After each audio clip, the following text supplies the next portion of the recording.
So good morning, very good morning student. कैसे हैं आप सभी? आज एक नया चेहरा आप देख रहे हैं और आपसे ज़्यादा मुझे खुशी मिल रही है इसको अपने पास लाकर। यहाँ पे बहुत मुश्किल से ये आई है।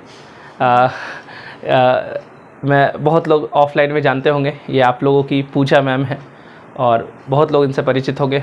काफ़ी स्टूडेंट इनसे पढ़ के आज बड़े बड़े पद पर है।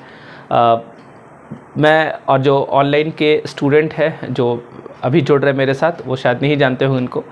सी इज़ माई सिस्टर, ये मेरी बहन है और बचपन से हम लोग का साथ में ही पढ़ाई हुआ है। बचपन से ये बचपन से मेरी गुरु रही है और मुझे काफ़ी ट्रेंड की है। स्कूल टाइम में मैं बिल्कुल पढ़ता नहीं था, इसकी वजह से मैं गलती से पास हो गया कैसे भी।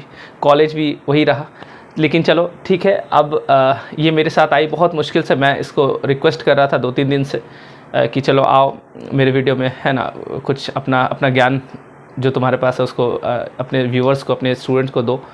तो फाइनली ये रेडी हुई है कॉर्नेटो पर।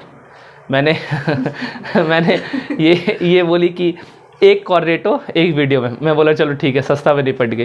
तो जितना वीडियो ये बनाएगी, जितना टॉपिक पर, एक कॉर्नेटो इसको देना पड़ेगा। चलिए ठीक है फिर। तो आज से मैं तो क्लास ले ही रहा था, अब से ये भी क्लास लेगी और जितना एग्ज़ाम पॉइंट ऑफ व्यू से जितना इम्पॉर्टेंट पार्ट होगा हर सब्जेक्ट का, सारा हम लोग मिलकर कवर करेंगे, ताकि अपकमिंग एग्ज़ाम में या इस साल जो एग्ज़ाम में कोई दे रहे हैं बैठेंगे तो उन लोगों को भी बहुत फ़ायदा करेगा ये हम लोग का वीडियो। तो लीजिए, आप पूजा मैम से बात कीजिए और देखो आज क्या पढ़ाती है। चलिए। गुड मॉर्निंग स्टूडेंट्स, कैसे हैं आप सब? Hope you all are doing well. और सर ने तो सारा इंट्रोडक्शन दे ही दिया, कुछ बचा ही नहीं है। इवन पोल खोल, मेरा कॉर्नेटो का भी पोल खोल हो ही चुका है। खैर आप लोग चिंता ना करें, आप लोगों से वो नहीं वसूला जाएगा कॉर्नेटो। समझना, आप लोगों ने कमेंट बॉक्स में बहुत स्टूडेंट्स ने डाला था कि सर टॉपिक वाइज ये वो, तो हमने ये डिसाइड किया कि आपके एग्ज़ाम के पॉइंट ऑफ व्यू से जो इंपॉर्टेंट टॉपिक्स है उसको हम कवर अप करेंगे। और जिस कुछ लोग का कहना है कि सिलेबस वाइज, तो सिलेबस वाइज भी क्लासेस शुरू हो गया, लेकिन अभी हम लोग क्या करें कि टॉपिक वाइज जल्दी जल्दी कवर अप करेंगे जो अपकमिंग एग्जाम्स हैं उसके लिए। ठीक है, तो आज का जो मेरा टॉपिक है वो है ऑर्डिनेंस, अध्यादेश। ठीक है, और ध्यान रखना एक कुछ चीज़ें मैं बता दूं। अध्यादेश मैंने आज टॉपिक क्यों लिया है, अभी ये करंट मुद्दा है, एकदम अपडेटेड मुद्दा है और आप स्टूडेंट हैं and you should be updated. तो अभी आप लोग को पता होगा कि दिल्ली के लिए एक ऑर्डिनेंस लाया गया है, केंद्र सरकार इसको लेके आई है, ऑर्डिनेंस, अध्यादेश। ठीक है, घबराइएगा मत, जिनके लिए ये नया शब्द है उनको अभी ये समझ में आएगा और जब हम बेसिक से क्लास शुरू करेंगे तो वहाँ तो आपके सारे डाउट्स क्लियर हो ही जाएंगे। ठीक है, क्लास स्टार्ट करने से पहले एक दो बात बता दूं आप लोग को। यहाँ पर जो हम आपके क्लास से जुड़े हुए हैं या जो भी सोर्सेस हम आपको दे रहे हैं, बता रहे हैं, जो भी फैक्ट या कॉन्सेप्ट आपको दे रहे हैं वो ऑथेंटिक है। ऑथेंटिक क्योंकि पढ़ाई में ऑथेंटिसिटी होनी चाहिए, ऑथेंटिक सोर्सेज होने चाहिए। क्योंकि क्या होता है ना, बुक्स बहुत सारे मिल जाएंगे आपको, या फिर आप कंटेंट खोजो तो मार्केट में हज़ारों कंटेंट आपको मिल जाएंगे, लाखों कंटेंट मिल जाएंगे। बट इम्पॉर्टेंट थिंग इज़ कि आपको उसमें से क्या लेना है ना, कि आप अपने सारे कुछ को आपको पढ़ना नहीं है, क्योंकि सारे कुछ आप लेंगे, कौन सही है कौन गलत है, ये डिसीजन आपके लिए बहुत ज़रूरी है। और सबसे इम्पॉर्टेंट अनाउंसमेंट कि फेसबुक और व्हाट्सएप से जो ज्ञान आप कुछ लोग लेके आते हैं, तो प्लीज़ उन चीज़ों को मुझे भरोसा है कि आप लोगों ने अभी तक ऐसा कुछ नहीं किया और उन चीज़ों को आप समझदार स्टूडेंट हैं, उन चीज़ों को यहाँ रख के कभी काउंटर नहीं करेंगे। और ऑब्वियसली आपके लिए ये खुला स्टेज है। आपको लगता है कि कुछ चीज़ों को और ऐड करना चाहिए। जैसे मैं एग्जांपल दे दूँ कि मैंने आज ऑर्डिनेंस पढ़ाया, आपको लगे कि मैम आपने कुछ मिस कर दिया, तो आप ऑब्वियसली एकदम मतलब खुले होकर एकदम खुल कर यहाँ पर आप डाल सकते हैं कि मैम ये पॉइंट था, लेकिन पॉइंट शुड बी ऑथेंटिक। ठीक है, ये चीज़ क्लियर हो गया। तो अभी हम बात कर रहे थे करंट के बारे में। तो दिल्ली में लाया गया है ऑर्डिनेंस, केंद्र सरकार लेकर आई है ऑर्डिनेंस। अब इस टॉपिक को चुनने के पीछे कारण ये है कि करंट है तो आप पढ़ ही रहे होंगे और पढ़ना चाहिए भी, लेकिन कभी कभी हम क्या मिस कर जाते हैं कि करंट को हम इतना फोकस कर देते हैं कि we miss out the core part of that topic. जो भी टॉपिक है हम क्या करते हैं, उसके कोर पार्ट को मिस कर देते हैं और हमें लगता है कि चलो करंट का सारा चीज़ तो हमने कवर अप कर लिया। लेकिन आप अगर देख रहे होंगे जैसा जैसा क्वेश्चन का लेवल बढ़ रहा है या क्वेश्चन का अब जो पूछने का स्टाइल जो पैटर्न है वो उसमें जो बदलाव हो रहा है, तो आपको रिलेट करके पूछ रहा है। करंट डजेंट मीन कि अभी बस हमने 6 महीना या 2 महीना का पढ़ लिया या एकदम लेटेस्ट न्यूज़ पढ़ लिया एंड इट्स कंप्लीटेड, नहीं। आपको करंट में उसके हिस्टोरिकल बैकग्राउंड को भी देखना होगा कि मतलब आखिर हिस्टोरिकल बैकग्राउंड क्या था, क्योंकि अब को रिलेट करके पूछ रहा है, आप देख रहे होंगे क्वेश्चन। तो that's why I selected this topic ordinance. ठीक है, तो अब समझते हैं ऑर्डिनेंस। इतना क्लियर हो गया होगा आप लोग को मेरी बातें।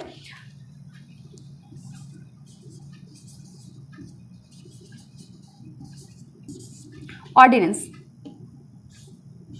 मैं आज लिख रही हूं, अगर आप लोग बताइएगा कि आगे हैंडराइटिंग क्लियर है या नहीं, या मैं फिर कोशिश करूंगी कि इसको और अच्छे से थोड़ा लिखा जाए। अध्यादेश, ऑर्डिनेंस। ठीक है, अब देखो इसका जो हिंदी शब्द है, हिंदी में इसको कहते हैं अध्यादेश, मीन्स आधा आदेश। ठीक है, आई थिंक आपको सर ने किसी क्लास में बताया है कि जब संसद से कोई बिल पास होकर कानून बनता है, और फिर यहाँ पर जो ये ऑर्डिनेंस लाया गया ये भी कानून ही है, लेकिन इन दोनों में अंतर क्या है कि ये शॉर्ट टर्म है, ये अल्पकालीन है, ये कम समय के लिए होता है। और जब ये कानून लॉ बन जाता है तो आप कह सकते हैं एक्ट बन जाता है, क्योंकि लॉ और एक्ट में भी सर ने आपको बताया था। तो जब ये एक्ट बन जाता है तो यहाँ क्या होता है कि ये फिर वही लॉन्ग टर्म के लिए हो जाएगा। तो आपको इन दोनों के बीच बेसिक अंतर याद रखिएगा, ये शॉर्ट टर्म के लिए, और संसद से जो बिल पास होकर एक्ट बनता है वो लॉन्ग टर्म के लिए होता है। क्लियर है? अब समझना, ऑर्डिनेंस जो है वो आता है आर्टिकल 123 में। ठीक है, इसको भी मैं क्लियर करूंगी। आर्टिकल 123, कुछ बेसिक चीज़ें पहले हम जान जाते हैं और फिर इसके कॉन्सेप्ट की ओर बढ़ेंगे। पहला 2 पॉइंट याद रखना कि ऑर्डिनेंस जारी कौन करता है। तो ऑर्डिनेंस जारी करता है प्रेसिडेंट। केंद्र की बात करें, अगर हम सेंटर की बात करें तो केंद्र में राष्ट्रपति ऑर्डिनेंस जारी करता है on the advice of council of ministers. मंत्री परिषद की सलाह पर राष्ट्रपति ऑर्डिनेंस यानी अध्यादेश जारी करता है। कहाँ की बात कर रहे हैं? केंद्र की बात कर रहे हैं। ठीक है, तो चलो मैं इसको लिख दूं।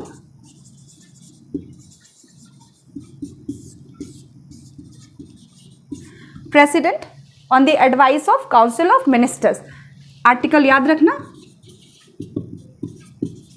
आर्टिकल 123। तो केंद्र की बात करें तो 123 के तहत कौन जारी करता है? प्रेसिडेंट। क्या जारी करता है? ऑर्डिनेंस। किनकी सलाह पर? Council of ministers. तो 3-4 क्वेश्चंस तो आपके यहीं पे निकल के आ गए कि अगर आपको पूछ दे कि ऑर्डिनेंस केंद्र में कौन जारी करेगा तो प्रेसिडेंट। किसकी सलाह पर? Council of ministers. किस आर्टिकल के तहत? आर्टिकल 123। छोटे छोटे फैक्ट को आपको निकालना, कीवर्ड्स को पकड़ना है। ठीक है, इसी ऑर्डिनेंस को जब राज्य में जारी किया जाता है तो वहां पर इनके जगह पर कौन होंगे? गवर्नर, राज्यपाल। ठीक है, तो और यहां पर आर्टिकल होगा 213। देखो आर्टिकल भी इतना इंटरेस्टिंग है कि आप इसको याद रखेंगे। 123, 213 इसी नंबर को आगे पीछे कर दिया गया, तो आप अपने हिसाब से लॉजिक लगा के इसको याद रख लेना। तो 2 फैक्ट यहाँ क्लियर हो गया कि केंद्र में इसको जारी करेगा president on the advice of council of ministers. Council of minister यानी मंत्री परिषद की सलाह पर, और राज्य में राज्य के काउंसिल ऑफ मिनिस्टर्स, ये याद रखना, राज्य के काउंसिल ऑफ मिनिस्टर्स की सलाह पर आर्टिकल 213, आर्टिकल 213 के तहत इसको जारी किया जाएगा। ठीक है, अब ये 2 बेसिक चीज आपको याद हो गया। अध्यादेश जो लाया गया है वो लाया गया है गवर्नमेंट ऑफ इंडिया एक्ट 1935 से इसको लिया गया है। याद रखिएगा, ये सवाल बनता है, पूछ देगा ऑर्डिनेंस। जैसे आपने बहुत सारे फैक्ट पढ़े हुए हैं कि ये चीज़ हमने यहाँ से लिया, अमेरिका से लिया, कुछ हमने फ्रांस से लिया, तो कुछ चीज़ अलग अलग चीज़ों से हम लोग अलग अलग जगह से हमने अलग अलग चीज़ें को अडॉप्ट किया। तो यहाँ पर अगर पूछा जाए ऑर्डिनेंस कहाँ से आया है तो गवर्नमेंट ऑफ इंडिया एक्ट 1935 1935 के अधिनियम से। ठीक है, भारत सरकार अधिनियम 1935 से ऑर्डिनेंस लिया गया है।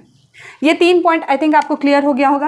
पहला ये, दूसरा अब अपने हिसाब से पॉइंट बना लेना, और ये इसका आर्टिकल। क्लियर है? तो ऑर्डिनेंस, अभी हमने ऑर्डिनेंस के बारे में कुछ फैक्ट जाना। अब ऑर्डिनेंस है क्या, या क्यों लाया जाता है, या क्या इसका स्ट्रक्चर, या क्या क्यों इसकी ज़रूरत पड़ती है, इसको हम लोग समझेंगे। क्लियर है? यहाँ तक आगे बढ़ते हैं हम लोग। और आप लोग मेरे बोलने की स्पीड से मत चलना, वीडियो को रोक कर, ये सब मुझे नहीं लगता बताने की ज़रूरत है, लेकिन फिर भी वीडियो को रोक कर आप अपने हिसाब से नोट्स बना लेना।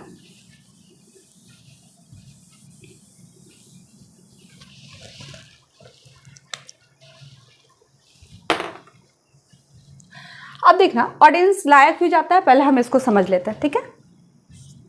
पहला बेसिक चीज़, आपने पार्लियामेंट पढ़ा होगा तो पता ही होगा, और अगर नहीं भी पढ़ा है तो हम पढ़ेंगे तो आपको पता चल जाएगा।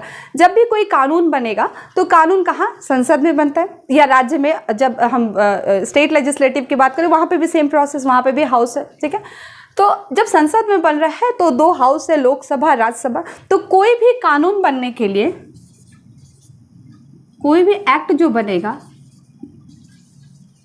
उसके लिए ये तीनों चाहिए, लोकसभा भी चाहिए, राज्यसभा भी चाहिए और प्रेसिडेंट भी चाहिए, ठीक है। अगर मान लो कोई बिल आया, लोकसभा में आया, कहीं भी आ सकता है, किसी भी हाउस में आ सकता है, लोकसभा में अगर आता है तो लोकसभा से पास होकर राज्यसभा जाएगा, राज्यसभा से पास होकर कहाँ जाएगा, प्रेसिडेंट के पास जाएगा।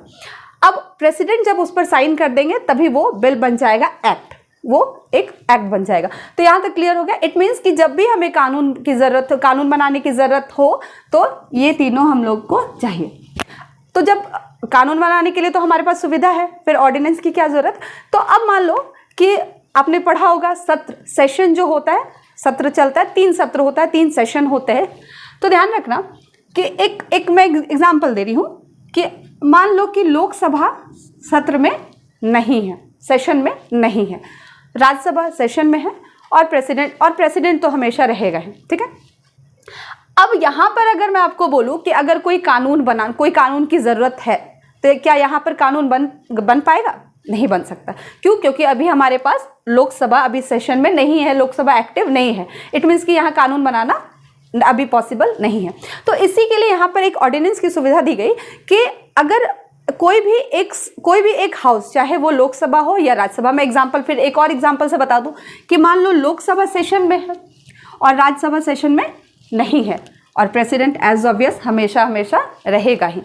तो अब समझना, इन दोनों कंडीशन में अगर हम बात करें, चाहे लोकसभा सेशन में हो और राज्यसभा ना हो, या राज्यसभा सेशन में हो लोकसभा ना हो, तो इन दोनों कंडीशन में यहाँ कानून बनाना पॉसिबल नहीं है। अब समझना, और अब ये तीनों ही हमें चाहिए, ठीक है।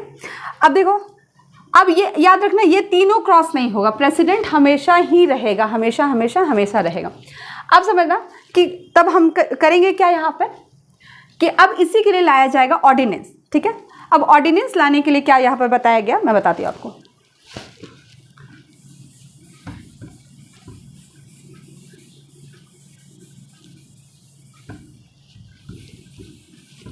आई थिंक यहाँ तक आपको क्लियर हो गया होगा कि जब भी कोई भी हाउस सेशन में ना हो, ठीक है, फिर से लोकसभा, राज्यसभा और प्रेसिडेंट, ये सेशन में है, ये नहीं है, ये है, कानून नहीं बनेगा।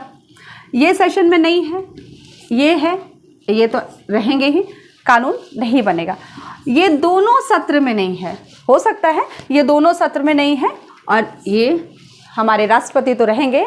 तो इन तीनों कंडीशन में याद रखना कि कोई भी कानून यहाँ बनाना पॉसिबल नहीं है, क्योंकि हमें चाहिए ये तीनों। क्योंकि आप पढ़ते भी है तो आप पढ़ेंगे कि पार्लियामेंट, आपको क्वेश्चन भी बनता है पार्लियामेंट कंसिस्ट ऑफ या पार्लियामेंट इन्वॉल्व, तो कभी कभी गड़बड़ कर देते हैं पढ़े हुए लोग भी कि लोकसभा राज्यसभा कर देते हैं, कि पार्लियामेंट की जब भी बात करें तो ये तीनों ही इंक्लूड होगा। इसलिए हमें कानून बनाने के लिए इन तीनों की ज़रूरत पड़ेगी। मैंने रिकॉल करा दिया आपको, ये यहाँ तक आई थिंक आपका ये क्लियर हो चुका है। आप समझना, जब ऑर्डिनेंस, अब इस कंडीशन में हम क्या करेंगे, यहाँ पर प्रेसिडेंट क्या करेगा, ऑर्डिनेंस जारी करेगा। किसकी सलाह पर? काउंसिल ऑफ मिनिस्टर्स की सलाह पर।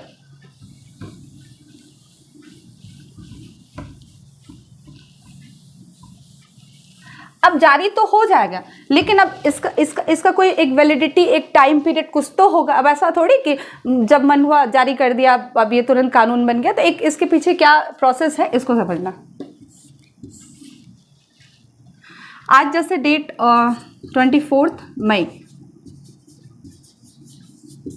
ठीक है, मान लो उन तीनों में से कोई एक कंडीशन उठा लो कि किसी एक कंडीशन को कि अब सत्र में नहीं है, अब हमें कानून, कोई ज़रूरत पड़ गई, अचानक से कोई ज़रूरत पड़ गई केंद्र सरकार को कि अभी इस पे कानून बनना चाहिए, ये कानून बनना चाहिए और ज़रूरी है, और लेकिन सेशन में नहीं है, तो उस कंडीशन में प्रेसिडेंट ऑर्डिनेंस जारी करेंगे। अब मान लो कि 24 मई को एक ऑर्डिनेंस जारी किया गया, बहुत इंपॉर्टेंट कुछ ऐसा काम आ गया या कुछ भी ऐसा इंपॉर्टेंट आ गया, यहाँ पर एक ऑर्डिनेंस जारी कर दिया गया। कब?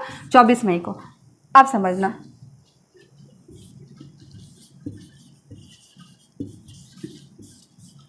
24 मई को जो ऑर्डिनेंस जारी किया गया तो उसका एक वैलिडिटी, एक टाइम पीरियड होता है 6 मंथ। 6 मंथ का इसका एक टाइम पीरियड है। इस बीच में क्या प्रोसेस है उसको भी समझेंगे हम लोग। अब मान लेते 24 को जारी किया गया, लेकिन ऐसा तो नहीं है कि 6 मंथ तक कोई सेशन होगा ही नहीं। विद इन 6 मंथ एक सेशन तो मतलब यहाँ हो ही जाएगा, ये तो कंफर्म ही है। आपने सेशन पढ़ा ही होगा या पढ़ेंगे हम लोग आगे। तो विद इन 6 मंथ होता क्या है कि कोई भी एक हाउस या मतलब एक हाउस जो सेशन में नहीं है या दोनों सेशन में नहीं है तो एक्टिव हो जाएंगे, यानी कि सेशन में आ जाएंगे। अब मान लेते एक एग्जाम्पल के तौर पर आप कुछ भी इस डेट को आप ये मतलब ब्रह्म वाक्य मत समझ लेना, पत्थर कर लकीर मत समझ लेना, क्योंकि बहुत स्टूडेंट को कभी कभी ये कन्फ्यूज़न हो जाता है कि इसी डेट पे वो इसको समझ लेते हैं। तो 24 मई को आया। अब फिर मई के बाद जून ले लेते हैं। मैंने पास एक एग्जाम्पल लिया है, ठीक है, 1 महीना का मैंने डेट लिया। मान लो यहाँ पर ऑर्डिनेंस आया और विद इन 1 मंथ मतलब 1 महीना में क्या हो गया, सेशन में आ गया, सत्र में आ गया हाउस। अब ऑब्वियसली सत्र में आ गया तो आपने पढ़ा है कि कानून बनाने के लिए दोनों सत्र की ज़रूरत होगी और फिर प्रेसिडेंट उनको साइन करेंगे। तो यहाँ पर शर्त क्या दिया गया है कि जब भी जिस डेट में सत्र में वो आता है, एक्टिव होता है हाउस संसद, तो वहाँ पे विद इन 6 वीक 6 सप्ताह के अंदर लोकसभा और राज्यसभा से उस ऑर्डिनेंस को क्या करना होगा, पास करना होगा। जैसे हम नॉर्मल कानून बनाते हैं तो उसी तरह। अच्छा, एक पॉइंट और बता दूं कि यहाँ पर ऑर्डिनेंस अब एक साधारण कानून के लिए ही लाया जा सकता है। अब ये नहीं कि आपको संविधान में संशोधन करना है उसके लिए आप ऑर्डिनेंस जारी कर दें, ये याद रखिएगा, ये कतई कभी नहीं होगा। तो अब मैंने क्या बताया, 24 मई को एक ऑर्डिनेंस लाया गया, ठीक है। मान लेते हैं 24 जून आते आते 24 जून को एक्टिव हो गया सेशन में, हाउसेस आपके आ गए। अब जैसे ही यहाँ सेशन में आता है हाउस, जैसे ही संसद सेशन में आता है, कितना आपको समय दिया जाता है, 6 वीक 6 सप्ताह का, कि आपको 6 सप्ताह के अंदर दोनों सदन से, लोकसभा और राज्यसभा से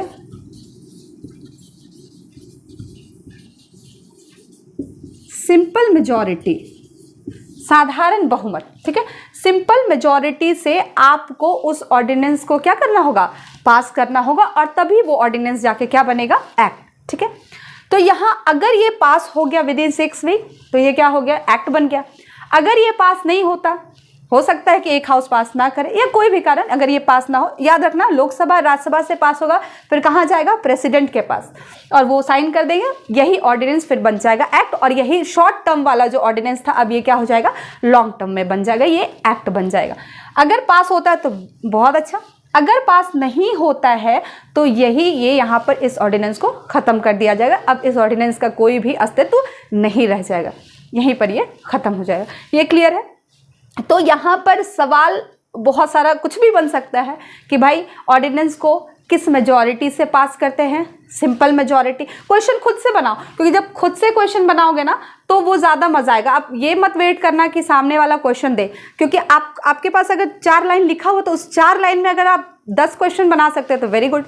तो याद रखना ऑर्डिनेंस किस मेजॉरिटी से पास करते हैं, सिंपल मेजॉरिटी से, ठीक है, साधारण बहुमत से। अगर आप लोगों का बहुमत क्लियर है, आपने पढ़ा है साधारण बहुमत मतलब मेजॉरिटी वगैरह पढ़ा है तो ठीक है। अगर आपने नहीं पढ़ा या बहुतों को कन्फ्यूजन है तो आप प्लीज़ कमेंट बॉक्स में ज़रूर बताइएगा, तो हम लोग फिर मेजॉरिटी पे बात करेंगे। यहाँ पर 4 तरह का मेजॉरिटी यूज़ होता है, ये याद रखना। चलो अब मेजॉरिटी पे बात नहीं करते, ये याद है। फिर से मैं एक बार रिकॉल कर दूँ, 24 मई को ऑर्डिनेंस आया, सत्र में नहीं था कोई सेशन, 24 जून में सत्र में आ गया, और जैसे ही सत्र में आता है 6 सप्ताह के अंदर लोकसभा राज्यसभा को साधारण बहुमत से पारित करना होगा उस ऑर्डिनेंस को, फिर राष्ट्रपति उस पर साइन करेंगे और वही ऑर्डिनेंस उस दिन से क्या बन जाएगा, एक्ट। क्लियर है। नहीं हुआ तो ये ऑर्डिनेंस खारिज हो जाएगा, खत्म हो जाएगा। तो कभी कभी सवाल ध्यान से देखना कि पूछ क्या रहा है, कि ऑर्डिनेंस का टाइम पीरियड पूछ रहा है या फिर ये पूछ रहा है कि सत्र में आने के बाद कितना समय चाहिए, कितना समय दिया गया है। तो हमेशा सवाल देखकर काम करना कि आखिर पूछा क्या जा रहा है, 6 मंथ के बारे में पूछा जा रहा है या फिर 6 वीक के बारे में पूछा जा रहा है। आई थिंक आपको ऑर्डिनेंस का ये बेसिक स्ट्रक्चर मैंने बताया ये क्लियर हो गया होगा, ठीक है। तो हमने अभी इतनी सारी बातें कर ली, कोई डाउट या कुछ रह गया होगा, आपको लग रहा है कि कुछ मैम कुछ छूट गया या कुछ, अब तो ज़रूर बताना। मैं बस एक डिस्कशन कर दूँ, एक चीज़ और आप लोग ऐड कर लेना कि इसका बहुत मिसयूज़ भी होता है। एक एग्जांपल मैं आपको देती हूँ, डीसी वाघवा बनाम बिहार राज्य, 1987 केस है ये, DC Wadhwa versus government of Bihar. यहाँ क्या हुआ था कि 19 अगर मैं सही हूँ तो 1967 से 1981 तक 256 ऑर्डिनेंस जारी कर दिया गया था। अब सोचिए, जब आप ऑर्डिनेंस ही जारी कर रहे हैं तो फिर यहाँ पर आपको लेजिस्लेटिव बॉडी की फिर ज़रूरत क्या है भाई, ठीक है, आप ऑर्डिनेंस ही जारी कर दो। तो बहुत मिसयूज़ इसका किया गया था और तभी सुप्रीम कोर्ट का ये वर्डिक्ट आया है। सुप्रीम कोर्ट ने कहा है कि अगर कोई भी इसका मिसयूज़ करता है, ऑर्डिनेंस का मिसयूज़ करता है, तो वहाँ पर सुप्रीम कोर्ट उस पर रिव्यू दे सकती है या उसको खारिज कर सकती है। तो एक हमारा जो संविधान है, मूल संविधान में ये कहीं भी नहीं लिखा गया, लेकिन इस केस के बाद ये वर्डिक्ट आया है और इसलिए यहाँ पर बताया गया कि जब भी लगे सुप्रीम कोर्ट को कि ऑर्डिनेंस का कहीं मिसयूज़ हो रहा है तो वो उस ऑर्डिनेंस को खारिज कर सकती है या उस पर एक रिव्यू ले सकती है। आई थिंक यहाँ तक आपको क्लियर होगा। बाकी मिलते हैं हम लोग नेक्स्ट क्लास में। Thank you, have a nice day.